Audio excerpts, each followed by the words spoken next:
नमस्कार दोस्तों, मृत शव को दफनाने के हमने बहुत से तरीके सुने हैं। हर संस्कृति में शव दफनाने का एक अलग तरीका होता है, लेकिन आज हम जिस टॉपिक पर बात कर रहे हैं वह है स्काई दफन की परंपरा, जिसे सेलेटियल दफन के नाम से भी जाना जाता है। किंगई तिब्बत के पठार में अंतिम संस्कार के रीति रिवाज तिब्बती बौद्ध धर्म या बौद्ध धर्म से प्रभावित होकर आदिम काल से चली आ रही परंपरा है, जिसमें तिब्बत में अंतिम संस्कार 5 प्रकार से किया जाता है: स्काई दफन, जल दफन, टावर दफन, पेड़ दफन, पृथ्वी दफन। उसमें सबसे लोकप्रिय स्काई दफन, पक्षी दफन, बौद्ध धर्म से प्रभावित एक दफन प्रथा है, जिसका अर्थ खुद का शरीर आसमान के पक्षियों व जानवरों को दान कर देना। लोक कथाओं के अनुसार इस दफन प्रथा की शुरुआत तिब्बती धर्मगुरु फंदांग पंजासे से हुई। ऐसा कहा जाता है कि जोनांग संप्रदाय के संस्थापक फंदांग पंजासे ने अपनी मृत्यु से पहले अपने शिष्यों से कहा कि वे उनका शरीर जानवरों को दान कर दे। उनका मानना था कि जानवर मानव शरीर को खाने के बाद किसी अन्य जीव को नुकसान नहीं पहुंचाएंगे, जो जीवन बचाने के बराबर है। दुनिया में 2 सबसे प्रसिद्ध दिव्य दफन स्थल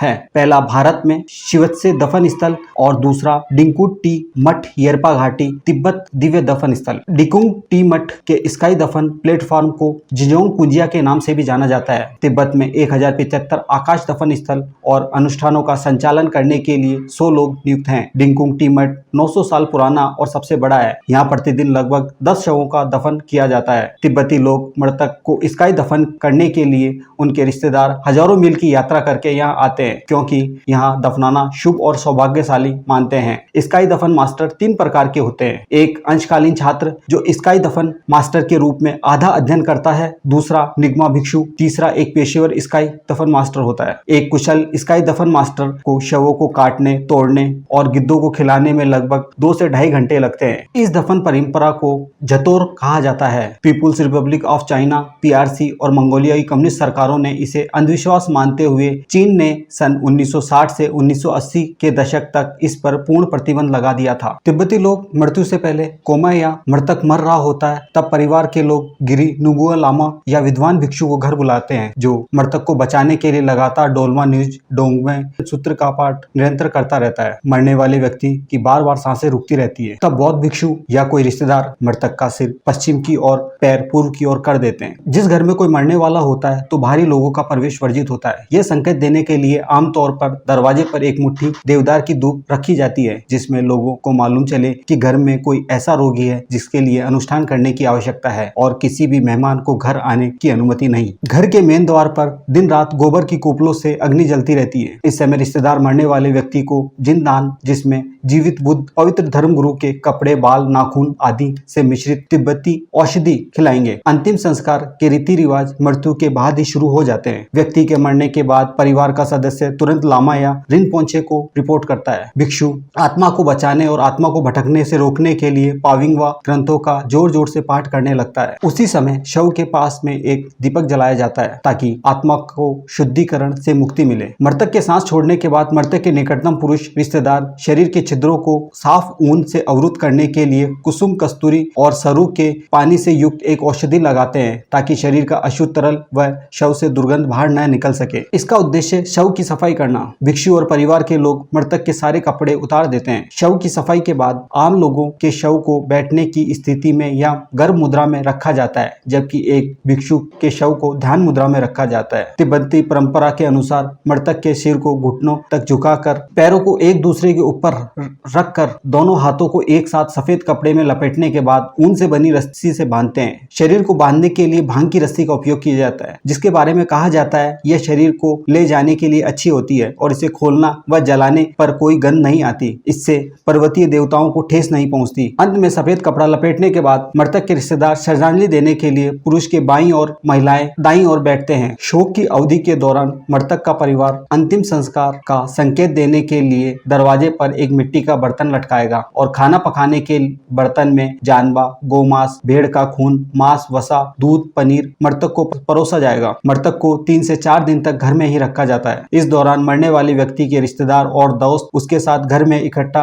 होंगे और अंतिम संस्कार तक वहीं रहेंगे। मरने वाले व्यक्ति के शरीर को हर समय भोजन और पानी पीने के लिए पेय देते हैं। आमतौर पर मृतक घर में मेहमानों के साथ रहता है। इसके अलावा मृतक के रिश्तेदार, दोस्तों और पड़ोसियों को मनोरंजन करने की अनुमति नहीं होती। इन दिनों में वे अपने पालतू जानवरों जैसे बिल्लियों और कुत्तों, अन्य पशुओं को दूर रखा जाता है। यह प्रक्रिया पूरे होने के बाद शव को हिलाया जाता जाता है। बौद्ध भिक्षु द्वारा रहस्यमय मंत्रोच्चार और खोपड़ी का निरीक्षण करके देखते हैं कि आत्मा सफलतापूर्वक निकल गई है या नहीं। तिब्बती अंत्येष्टि की विशेषता यह है कि संवेदना व्यक्त करने के लिए संगीत वाद्य यंत्रों का उपयोग नहीं करते, लंबे समय तक घुटने नहीं टेकते, मृतक के रिश्तेदार रोते नहीं क्योंकि इससे मृतक को अपने परिवार की और दुनिया की याद आएगी। मृतक रिश्तेदार मृतक के परिवार के लिए और केवल कुछ चीजें लाते हैं जैसे केक, पैसा और हड्डा। यदि मृतक महिला है तो स्काई दफन के लिए उसके बाल काट दिए जाते हैं। परिवार के बुजुर्ग प्रसाद लेकर अपने क्षेत्र के मठ में जाते हैं और अंतिम संस्कार के शुभ दिन का चयन मठ के जीवित लांबा द्वारा भविष्यवाणी की जाती है। आमतौर पर प्रतिष्ठित भिक्षु के निर्देशों के अनुसार शव को लगभग 3 दिनों तक घर पर रखा जाता है। स्काई दफन मास्टर महीने में केवल एक दिन 19 तारीख को आराम करता है। ऐसा इसलिए क्योंकि तिब्बती बौद्ध सूत्र के अनुसार महीने के इस दिन स्वर्ग में दिव्य प्राणी एक साथ एकत्रित होते हैं। इसके अलावा बहुत से क्षेत्रों में रविवार को स्काई दफन प्लेटफॉर्म पर जाने की अनुमति नहीं होती, जो कि बहुत ही अशुभ माना जाता है। आमतौर पर मृतक को सोमवार, बुधवार, शुक्रवार और शनिवार को स्काई दफन प्लेटफॉर्म पर ले जाया जाता है और यह समय आमतौर पर सूरज उगने से पहले सुबह 4 से 8 बजे के बीच होता है। परंपरागत रूप से अंतिम संस्कार जुलूस का नेतृत्व आध्यात्मिक बौद्ध गुरु द्वारा किया जाता है, जो शव पर एक स्कार्फ बांधकर मंत्रोच्चारण के साथ एक छोटे हाथ ड्रम, तुरई और हैंडबेल बजाते हुए चलते हैं। साथ ही परिवार के लोग ढोल बजाते हुए मंत्रोच्चारण करते हुए जुलूस में शामिल होते हैं। शव को पवित्र दफन स्थल या दूरत्व तक ले जाने का काम करीबी दोस्तों व रिश्तेदारों को सौंपा जाता है। स्काई दफन वाले दिन बच्चे और रिश्तेदार बारी बारी से शव को मठ के चारों ओर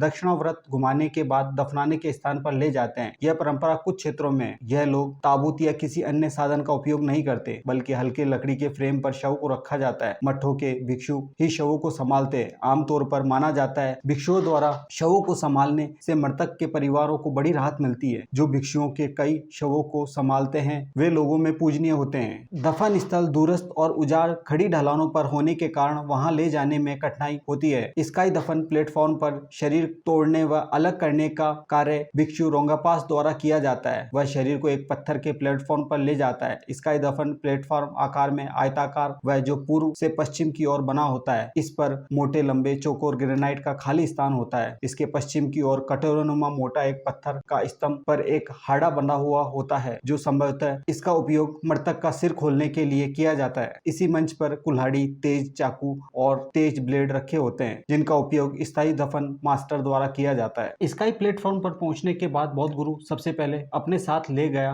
गाय के गोबर से आग जलाता है। आग जलने के बाद चीड़, सारू की धूप, देवदार और सारू के पेड़ों से तमस्सा छिड़कना, जिससे हरा धुआं आकाश में फैल जाता है। स्काई दफन मास्टर पालथी मारकर मोक्ष के लिए ग्रंथों का पाठ एवं ड्रम और मानव हड्डियों से बनी तुरई बजाता है, जिसे सुनकर आसपास के पहाड़ों से चील खींचे चले आते हैं। यदि मौसम पर्याप्त अच्छा नहीं है तो बौद्ध गिद्धों को बुलाने के लिए शहतूत का धुआं जलाएगा और शंख बजाएगा। शहतूत का धुआं आकाश में उड़ता देख दूर दूर से गिद्धों के झुंड चले आते हैं। इसे जुनिपर कहते हैं। स्काई दफन में योगदान देने वाले पक्षी की प्रजातियां आमतौर पर हिमालयन और गिफ्रॉन गिद्ध होते हैं। फिर रोंगियापास अपने काम पर लग जाता है। शव को आमतौर पर पेट के बल लेटा कर सिर को कपड़े में लपेटा जाता है। शरीर के पिछले हिस्से को पहले काट कर शरीर से को अलग किया जाता है। आंतरिक अंगों को हटाकर मांसपेशियों को हटा दिया जाता है। सबसे पहले गिद्धों को हड्डियों और मांस को खिलाया जाता है और फिर सिर को। ऐसा कहा जाता है गिद्धों को दिमाग खाना बहुत पसंद होता है, लेकिन अगर सिर को पहले खिलाया जाता तो उन्हें मांस और हड्डियों में कोई दिलचस्पी नहीं होगी। बौद्ध मान्यता के अनुसार यदि सफेद चील सबसे पहले शव को चोंच मारे तो यह अति शुभ होता है। यदि चील खाना समाप्त न करे और शरीर के कुछ हिस्से बचे रह जाएं या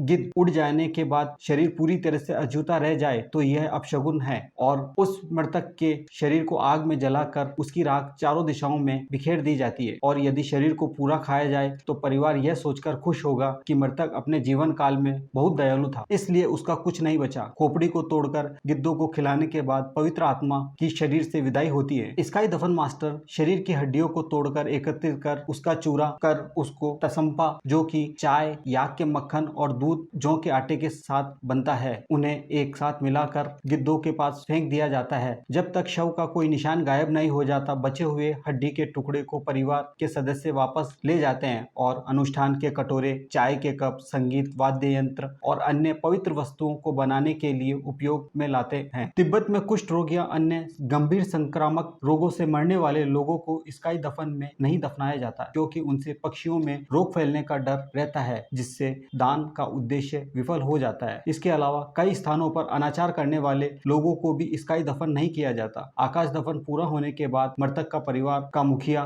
स्काई दफन मास्टर के लिए शराब और मांस का आयोजन करता है। धर्म ग्रंथों का पाठ करने वाले भिक्षुओं के लिए भी स्वादिष्ट भोजन और पेय, मनोरंजन आदि का बंदोबस्त किया जाता है। विशेषकर अंत्येष्टि के दिन गांव व परिवार के उन सभी लोगों के लिए भोजन का आयोजन किया जाता है जो अपनी संवेदना व्यक्त करने के लिए मृतक के घर आते हैं। शरीर की मृत्यु से पुनर्जन्म तक का आयोजन लगभग 49 दिन का होता है। मरने वाले व्यक्ति के मित्र परिवार आमतौर पर 49 दिनों तक प्रार्थना और अनुष्ठानों में शामिल होते हैं। कभी कभी परिवार इन 39 दिनों में आत्मा की सुरक्षा सुनिश्चित करने के लिए सांस्कारिक धन संपत्ति का त्याग कर देते हैं। तिब्बत में किसी व्यक्ति की मृत्यु के बाद परिवार 49 दिनों तक हंसने, जोर से बोलने, गाने, नृत्य, नए कपड़े पहनने की अनुमति नहीं होती। शोक व्यक्त करने वालों को भी इन नियमों का पालन करना पड़ता है। जब परिवार के किसी सदस्य की मृत्यु होती है तो गांव में 49 दिनों तक कोई खुशी या गाना, नृत्य का आयोजन नहीं होता। यदि त्योहार से पहले किसी की मृत्यु हो जाए तो उसी गांव में बच्चों को छोड़कर सभी लोग नए साल का जश्न नहीं मनाते। इस अवधि के दौरान परिवार के सदस्यों को जानवर मारने से मना किया जाता है। हालांकि वे मांस, मटन खाते हैं, लेकिन वे इसे अपने हाथों से नहीं काटते। अंतिम 7 दिनों में रिश्तेदार, दोस्त, पड़ोसी और गांव वाले सभी मृतक के घर आते हैं। तिब्बतियों का मानना है मृत्यु के बाद लोगों को उनके अच्छे और बुरे कर्मों के अनुसार पुनर्जन्म मिलेगा। 49 दिनों के बाद सभी लोग अपनी मूल स्थिति में लौट जाते हैं। अंतिम संस्कार संस्कृति में एक संपन्न परिवार मठ में भिक्षुओं के कहे अनुसार कार्य करेगा, जिससे मृतक को जल्दी पुनर्जन्म मिले।